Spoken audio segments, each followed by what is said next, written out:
Hantar tuition saja pun tak berbaloi kalau minda mereka tak ready nak absorb semua yang diorang belajar tu.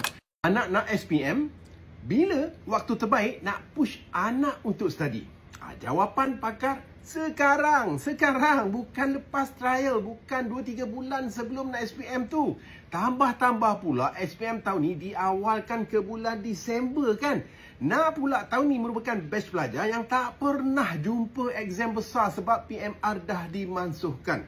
So, kalau ibu ayah nak bantu, nak anak skor SPM dengan cemerlang, tonton video ni sampai habis. Kalau nak push anak tu belajar, jangan push semata-mata. Stres anak tu nanti, susah nak belajar dah.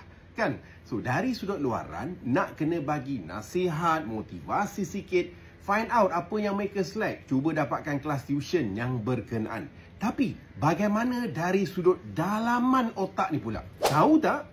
Otak manusia ni pun boleh diboostkan prestasi dari dalaman juga.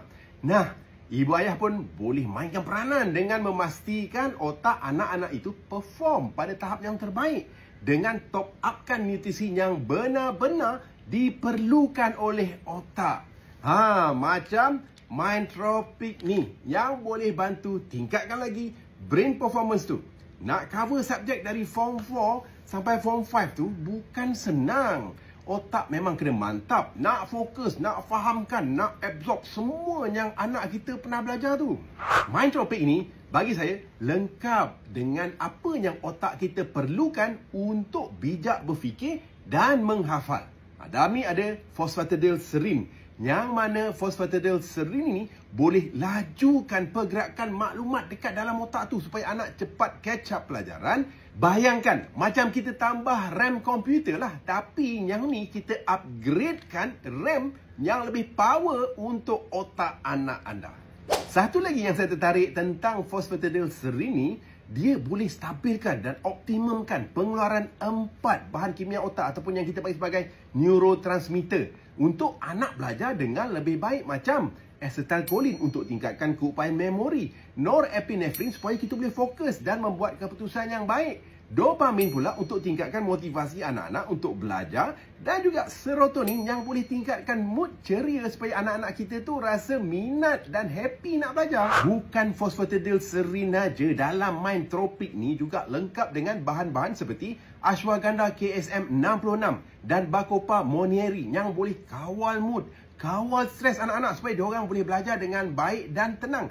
Dan ada juga bahan yang tinggi antioksidan seperti magnesium dan selenium yang boleh lindungi sel-sel otak daripada rosak ataupun terjejas dek stres segala macam. Kesemua elemen ini bila digabungkan akan dapat bantu otak berfungsi di tahap yang optimum bagi dia genius dan bijak dan pintar. So again ibu ayah, you all sangat-sangat boleh tahu nak support anak-anak untuk skor exam dengan cemerlang. Kalau hantar tuition saja pun tak berbaloi kalau minda mereka tak ready nak absorb semua yang diorang belajar tu.